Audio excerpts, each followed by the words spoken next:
Teenage Mutant Ninja Turtles, Teenage Mutant Ninja Turtles, Teenage Mutant Ninja Turtles, heroes in the house. Teenage Mutant Ninja Turtles Shredder's Revenge is a game that anyone who can play it can also speedrun it. You can immediately jump right into this game without doing any amount of research and still complete a run in just around 2 hours. I'll be honest, I wasn't even sure about making this video, but I figured that some people might find it helpful if they are looking at running this game. So let's get into what it's all about.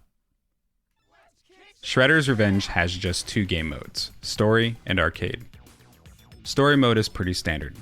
Think of this game mode as like a Super Mario game where you have a world map, and as you complete levels, you will unlock more and more, while also being able to return to previous levels.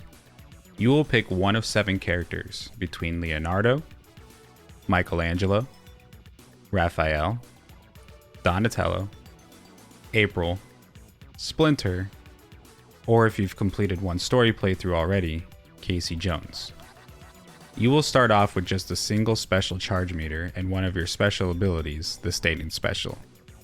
This ability is a longer lasting, powerful attack that can clear a large amount of enemies in a short amount of time at the cost of one special charge.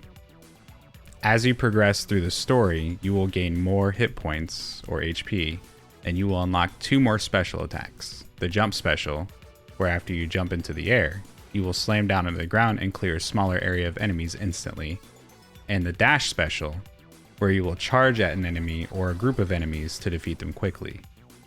You will also unlock 2 more charge meters, maxing at 3 total, and the ability to go super, which will make your standard attacks much more powerful.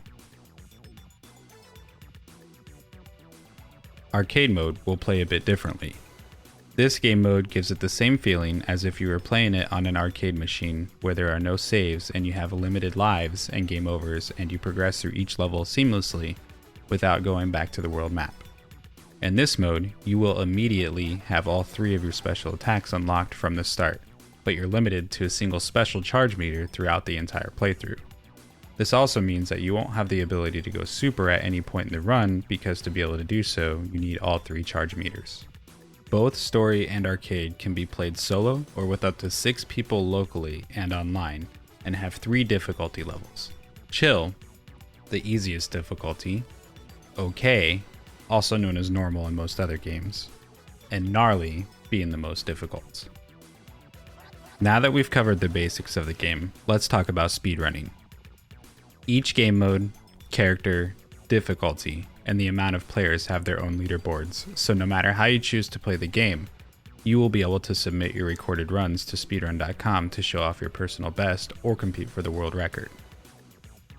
When first starting out, there isn't a lot you have to prepare yourself for.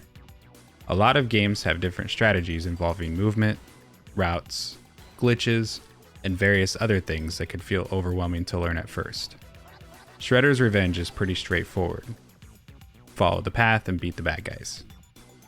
As of making this video, there aren't any helpful glitches like ones that take you out of bounds or give you an infinite special meter to progress you through the game any faster.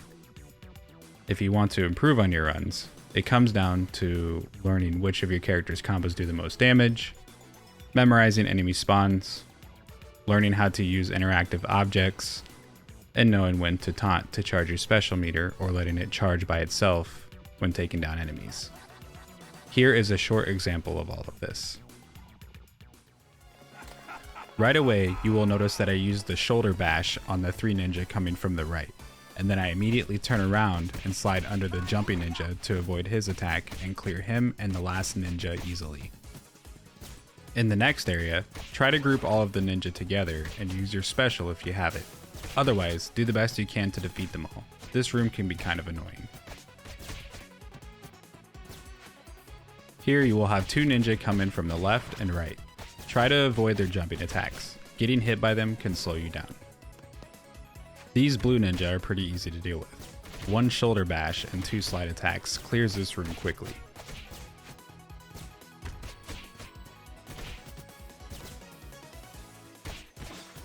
Try to have another special charge so that you can defeat all 4 computer ninja in a single blow.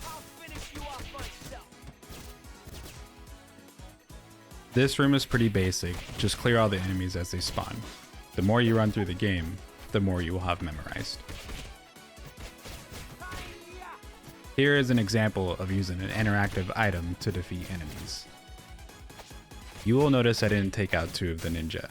That's because the game allows me to progress still, so I bring them to the next area and clear them along with the enemies here. This room can also be annoying sometimes. You will see here that I prepared for the ninja to come out of the door to clear them quickly.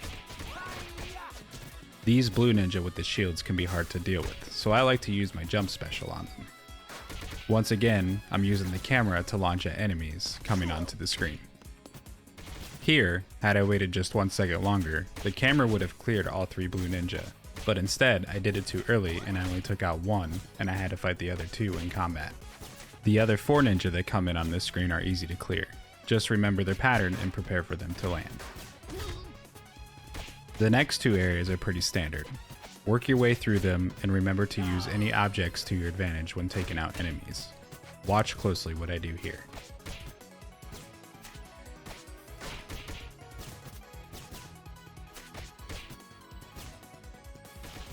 The final room, once again the game allows me to progress without defeating 2 ninja, so I just let them die to the falling lights, or I bring them along and defeat them with the other ninja in the room.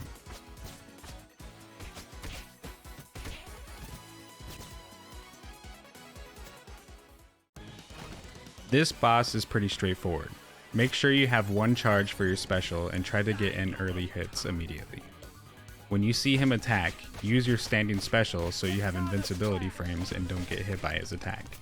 This fight can be pretty annoying with all the ninja around, but just do your best to avoid them and focus on the boss. Every boss has different attacks, so just learn their patterns and you will get through them quickly.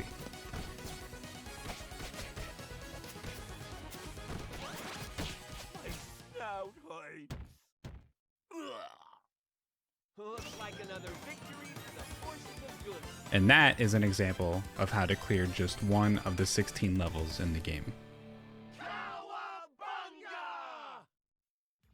If you find yourself struggling with memorizing certain levels or fighting different bosses, one thing that might help you is first completing a story playthrough of the game.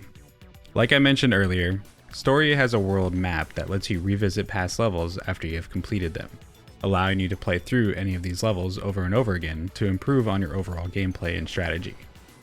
Then later, once you've gotten better, you can take these newly acquired strategies and improve on your speedrun times through any of the game modes. You will also now have Casey Jones unlocked after doing this as well. If you are someone who is just getting into speedrunning and are exploring different options for games, but you don't want to dedicate a lot of time grinding to learn difficult strategies, or you're just looking for a short but extremely fun, fast-paced game, I would highly recommend Shredder's Revenge to you. This game can be completed casually in just a short couple of hours, and as you get better at it, you may find yourself getting closer to sub 1 hour times. Since this game is still new, there is a high chance that discoveries can be made when it comes to different strategies and glitches, and if you want to keep up with those, make sure to join the Teenage Mutant Ninja Turtles Speedrunning Community Discord server. I will have a link to that in the description below. If you found this video helpful, please give it a like and comment to let me know who your favorite turtle is to play as and what your best time was. To see a full speedrun of this game done by me, or if you would like to see me cover more games like this in the future, be sure to subscribe and hit that notification bell to be notified when a new video is uploaded. Thank you for watching.